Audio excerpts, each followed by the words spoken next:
Used to talk about violence against healthcare workers a lot, and then I kind of stopped doing it. I co-created the Red and Black Ribbon campaign with my good friend at the Masshole Megiddo in the wake of the double homicide a couple of years ago at Methodist Dallas, where a nurse and a social worker were shot and killed inside a labor and delivery unit by a visitor, okay?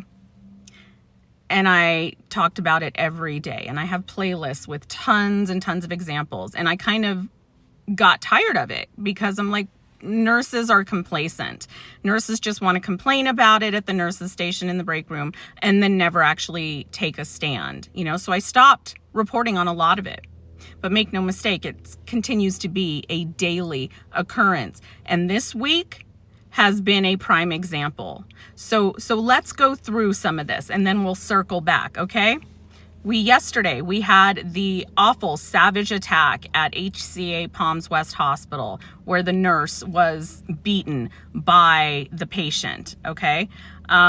Regional Hospital of Scranton, 4 days ago, man attacked 2 nurses because they told him he couldn't go into other patients' rooms. He's been charged with 2 counts of felony aggravated assault, disorderly conduct. And it was his 3rd violent incident that day. Okay. Monday, just 2 days ago, Cook County Health Provident Hospital, I reported on this.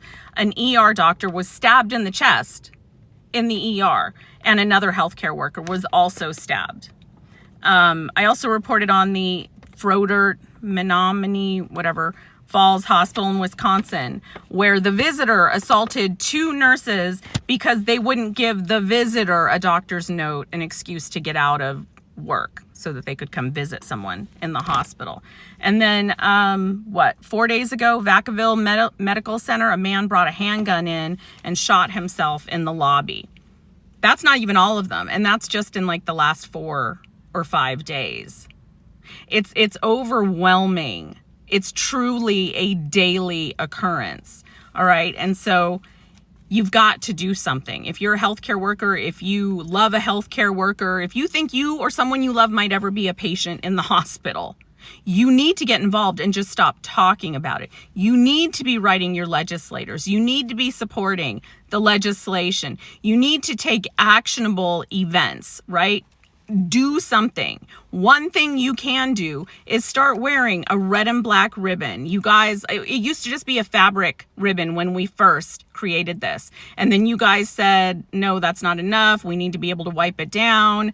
Can you make an enamel pin? So I did. It's on my Etsy.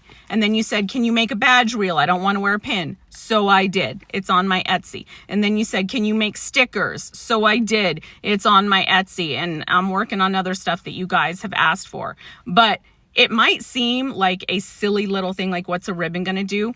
It's an awareness ribbon, right? We all know the power of awareness ribbons, but it's kind of twofold. It's to bring awareness because inevitably patients, visitors ask, why is everybody wearing a red and black ribbon? And you say, well, actually, did you know there's an epidemic of violence against healthcare workers? And you get to educate and spread this message because the public still remains vastly unaware how problematic this is. But it's also in protest, right? Like a silent protest. It sends a message to management, to admin.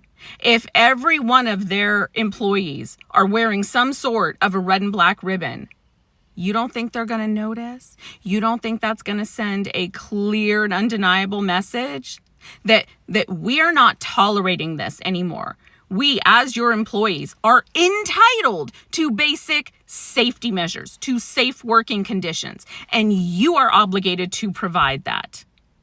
So do something, whatever it is. Go make your own ribbons. I don't care where you get it. But do something. Get involved. Write to your legislators. Reach out. Start talking about it outside of the nurses' station and the break room.